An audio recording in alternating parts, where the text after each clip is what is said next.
그런즉 내 사랑하는 자들아, 우상 숭배하는 일을 피하라. 나는 지혜 있는 자들에게 말함과 같이 하노니 너희는 내가 이르는 말을 스스로 판단하라. 우리가 축복하는 바 축복의 자는 그리스도의 피에 참여함이 아니며 우리가 떼는 떡은 그리스도의 몸에 참여함이 아니냐. 떡이 하나요 많은 우리가 한 몸이니 이는 우리가 다 한 떡에 참여함이라. 육신을 따라 난 이스라엘을 보라. 제물을 먹는 자들이 제단에 참여하는 자들이 아니냐. 그런즉 내가 무엇을 말하느냐. 우상의 제물은 무엇이며 우상은 무엇이냐. 무릇 이방인이 제사하는 것은 귀신에게 하는 것이요 하나님께 제사하는 것이 아니니 나는 너희가 귀신과 교제하는 자가 되기를 원하지 아니하노라. 너희가 주의 잔과 귀신의 잔을 겸하여 마시지 못하고 주의 식탁과 귀신의 식탁에 겸하여 참여하지 못하리라.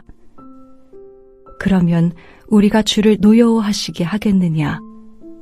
우리가 주보다 강한 자냐? 모든 것이 가하나 모든 것이 유익한 것은 아니요 모든 것이 가하나 모든 것이 덕을 세우는 것은 아니니 누구든지 자기의 유익을 구하지 말고 남의 유익을 구하라. 무릇 시장에서 파는 것은 양심을 위하여 묻지 말고 먹으라. 이는 땅과 거기 충만한 것이 주의 것임이라. 불신자 중 누가 너희를 청할 때에 너희가 가고자 하거든 너희 앞에 차려놓은 것은 무엇이든지 양심을 위하여 묻지 말고 먹으라. 누가 너희에게 이것이 재물이라 말하거든 알게 한 자와 그 양심을 위하여 먹지 말라. 내가 말한 양심은 너희의 것이 아니요 남의 것이니 어찌하여 내 자유가 남의 양심으로 말미암아 판단을 받으리요. 만일 내가 감사함으로 참여하면 어찌하여 내가 감사하는 것에 대하여 비방을 받으리요. 그런즉 너희가 먹든지 마시든지 무엇을 하든지 다 하나님의 영광을 위하여 하라.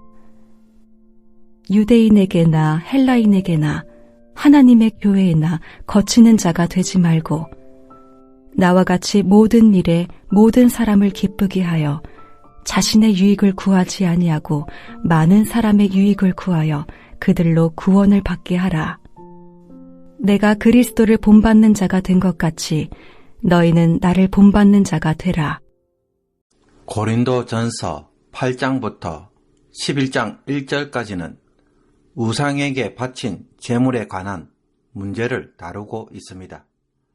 겉으로 보면 음식을 먹어도 되는지 말아야 하는지를 다루는 것처럼 보입니다.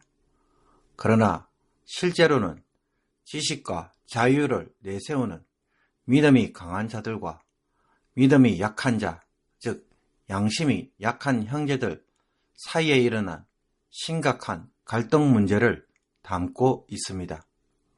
8장에서 신학적 지식이 있어 자신들은 자유롭게 행동할 수 있다고 주장하는 자들에게 바울은 지식이 아닌 사랑으로 덕을 세울 것을 먼저 요구합니다. 그들의 말처럼 우상은 돌이나 나무로 만들어졌기에 실제로 존재하지 않으며 오직 하나님만이 한 분이시고 모든 만물은 하나님으로부터 생겨났기에 우상의 제물이 신앙에 영향을 주는 것은 결코 아닙니다. 그러나 믿음이 약한 자들을 전혀 고려하지 않고 단지 이런 지식과 자유만을 주장하다가 형제가 걸려 넘어지게 한다면 그것은 그리스도께서 죽으신 형제와 또한 그리스도께 죄를 짓는 일이라고 말합니다. 만약 음식으로 형제를 실족해 한다면 바울 자신은 평생 고기를 먹지 않겠다고 선언합니다. 연약한 형제를 위한 바울의 이런 자기 헌신은 그의 선교 사역에서 잘 드러납니다. 9장에서 바울은 자신에게 사도적 권리가 있음에도 불구하고 그 권리를 전혀 행사하지 않았다는 것을 보여줍니다.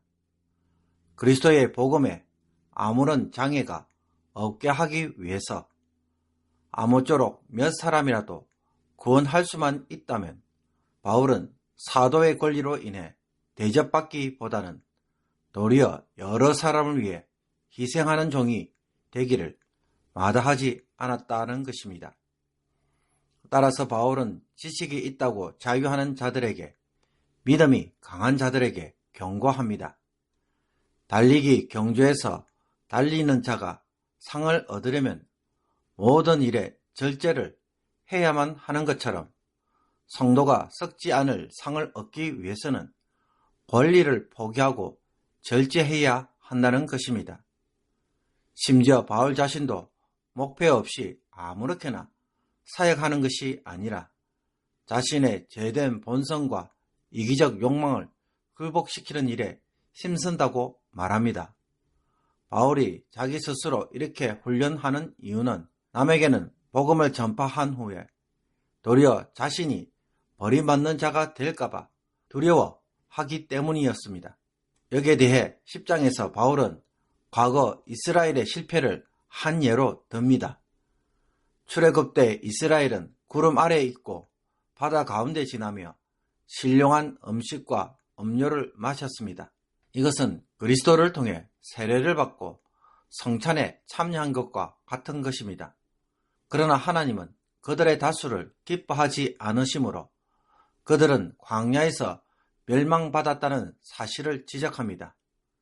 그들은 광야에서 우상 숭배와 음행, 시험, 원망을 하다가 멸망한 것입니다. 이 본보기를 통해 바울은 그런즉 선줄로 생각하는 자는 넘어질까 조심하라고 경고합니다. 지식과 자유를 함부로 사용하므로 교만한 자는 이스라엘의 실패를 반복할 수밖에 없다는 것입니다. 그렇다면 오늘 본문에서 바울이 말하는 것은 무엇입니까? 이처럼 광야에서 멸망당한 출애굽 세대들의 실패를 거울로 삼아서 우상 숭배를 철저히 피할 것을 명령합니다. 그런즉 내 사랑하는 자들아, 우상 숭배하는 일을 피하라. 세상에는 오직 하나님만이 유일하신 분이시기에 우상 자체는 아무것도 아닙니다. 그러나 주의 성찬에 참여하는 성도가 우상의 집, 즉 신전의 연회에 가서 우상의 제물을 먹고 마시는 의식에 참여하는 것은 전혀 다른 문제입니다. 즉 그런 일은 우상 숭배와 같아서 귀신에게 하는 것이고 귀신과 교제하는 자가 되는 일이라고 바울은 책망합니다. 성찬에 참여하는 것은 그리스도의 피와 몸에 참여하는 연합입니다. 따라서 자유를 주장하면서 신전 제사에 참여해 그 제물을 먹는 것은 귀신과 연합하는 것과 같은 것입니다. 이것은 주를 노엽게 하는 것이고 영적 음행인 것입니다. 한마디로 자기 지식으로 교만하여 우상 숭배에 참여하게 된다면 그것은 과거 이스라엘의 실패를 따라가서 멸망하는 자들과 다를 바가 없다는 것입니다. 그런 후에 이어서 바울은 누구든지 자기의 유익을 구하지 말고 남의 유익을 구하라고 하면서 그리스도인의 자유는 타인의 유익을 위해 사용할 것을 요구합니다. 신전 제사에 참여하는 것과 달리 시장에서 파는 고기에 대해서는 양심을 위하여 묻지 말고 먹으라고 합니다. 구태여 양심이 제기하는 것에 매이지 않고 아무 것이나 먹으라는 것입니다. 음식은 다 하나님이 주신 것이고 하나님의 것이기 때문입니다. 또 불신자가 식사에 초대했을 때 무엇을 차려 놓던지 간에 출처를 따지지 말고 먹으라고 합니다. 그러나 혹 누군가가 그 음식이 우상의 제물이라는 것을 지적하고 그가 양심의 가책을 느낀다면 그때는 그를 위해 먹지 말라고 합니다. 자신은 자유하기에 먹을 수 있지만 굳이 다른 사람들로부터 비판과 비방을 받으면서까지 할 필요가 없다는 것입니다. 그런 자유가 타인의 신앙에 상처와 갈등을 준다면 기꺼이 그것을 내려놓는 것이 더 좋다는 것입니다. 그렇다면 이것은 신자가 남의 눈치를 살피면서 먹으라는 것일까요? 내가 감사함으로 누리면서 먹는 그 자유와 음식이 누군가로 하여금 실족하게 만들어서 하나님의 영광을 가린다면 과연 그 감사는 온전한 감사가 될 수 있는지 질문해 봐야 합니다. 그리스도인에게 자유란 무엇이든 할 수 있는 권리를 주장하는 것이 아닙니다. 그것보다는 하나님의 영광과 많은 사람의 유익을 위하여 해야 한다고 바울은 말합니다. 그래서 그런즉 너희가 먹든지 마시든지 무엇을 하든지 다 하나님의 영광을 위하여 하라 라고 하며 하나님의 교회나 거치는 자가 되지 말고 나와 같이 모든 일에 모든 사람을 기쁘게 하여 자신의 유익을 구하지 아니하고 많은 사람의 유익을 구하여 그들로 구원을 받게 하라 라고 명령합니다. 여기에 대해 바울은 이미 자신의 사역을 통해 본을 보였기에 고린도 교회는 바울을 본받을 필요가 있었습니다. 그러므로 우상 제물로 야기된 그리스도인의 자유와 권리에 대하여 바울은 무엇을 강조하고 있습니까? 자기 나름대로 신학적 지식이 있다고 해서 마음대로 무엇이든 자유할 수 있는 것처럼 행동하지 말라라고 말합니다. 그런 지식과 자유는 사람을 교만하게 만들며 도리어 우상 숭배에 빠지는 일로 나갈 수 있음을 이스라엘을 통해 경고하였습니다. 이와 달리 사도 바울을 본보기로 삼아서 자신의 권리를 내려놓고 하나님과 복음, 형제의 구원을 위해 자기 이익을 내려놓을 수 있는 것이 바로 그리스도인이 행해야 할 진정한 자유이고 권리를 행사하는 모습이라고 말합니다. 물론 내 것을 가지고 내 마음대로 하지 못하고 남의 눈치를 먼저 보아야 하는 것은 때론 답답하고 힘든 일일 수 있습니다.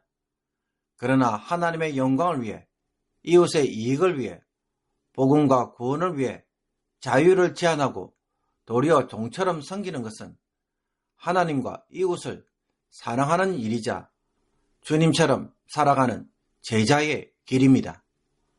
부모는 자식을 위해 먹을 것과 쓸 것을 자기 스스로 제한합니다. 부모는 그런 일로 괴로워하면서 억지로 하지 않습니다. 그것이 사랑이고 사랑하기에 기꺼이 행합니다. 사랑하면 아무리 힘든 일도 힘든 일이 아닌 것처럼 우리가 하나님을 사랑하고 이웃을 사랑하는 마음을 품는다면 그것은 괴로운 일이 아니라 기꺼이 해주고 싶은 일이 됩니다. 자식을 위해 자신의 권리를 내려놓고 희생하는 부모의 마음이 바로 공동체가 품어야 할 마음입니다. 이 사랑이 사람을 세우고 덕을 세웁니다. 사랑하는 성도 여러분, 오늘 떠들지 말고 조용히 섬겨야 할 일이 있습니까? 잔소리보다는 연약함을 보고 배려하는 마음으로 다가가야 할 일은 없습니까? 이 성경 속에서 그리스도의 모습이 여러분의 모습 속에 드러나기를 주님의 이름으로 축복합니다. 기도드리겠습니다. 하나님 아버지, 신학적 지식과 자유하는 믿음을 가졌을지라도 나의 이익을 따라 행동할 때 얼마든지 부패하고 얼마든지 이스라엘의 실패처럼 교만하여 멸망에 이를 수 있음을 오늘도 거울로 삼아 조심하게 하옵소서. 함부로 자유를 행사하다가 우상 숭배에 빠져서 하나님 앞에 귀신과 연합하는 어리석은 행동을 하지 않게 하옵소서. 우리가 무엇을 하든지 간에 행동과 결정의 기준이 하나님의 영광과 이웃의 유익과 구원이 되게 하심으로 그 모든 것이 그리스도의 구원을 가져오고 하나님이 세상 사람들로부터 높임과 찬송을 받게 하옵소서. 오늘 이렇게 살고자 애쓰고 기도하므로 저희들도 예수님과 바울처럼 성도와 자녀들에게 본이 되는 성숙한 자로 살아가게 하옵소서. 예수 그리스도의 이름으로 기도하옵나이다. 아멘.